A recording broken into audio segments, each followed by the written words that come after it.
Sėkmingi žmonės priima sprendimus, o taip, ir labai sunkiai juos keičia. Nes jeigu tu priimi sprendimą, tu turi energijos. Tu žinai, apie ką kalbėjau. Džiaugiuosi, kad buvai seminare pardavimo akceleratorius.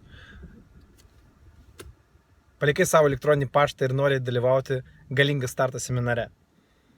Tu esi ypatingas. Tu tikrai esi ypatingas, nes dauguma žmonių daug kalba, bet nieko nedaro. O tu padarėjai.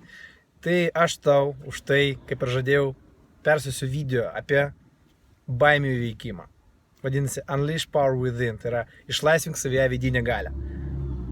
Tu, kai grįši namo, uždėk ausinės ir leisk savo treniruotis toliau. Tu būsi visiškai kitoks, tavo pajamos bus visiškai kitokios. Labai džiaugiuosi ir ačiū, kad pasitikėjai manim. Tau tikrai labai patiks, tu gausi didžiulę vertę. Toliau pamatysi mano rekvizitus, banko sąskaitą. Aš važiuoju ilsėtis, nes tikrai daug jau atidaviau jums. Esmė tame, padarykit šiandien pavedimą, gausite video nuorodą jau rytoj, su filmu galėsit tęsti ir mes susitinkam balandžio pabaigoje Galingas starto seminare. Viskas, sėkmės!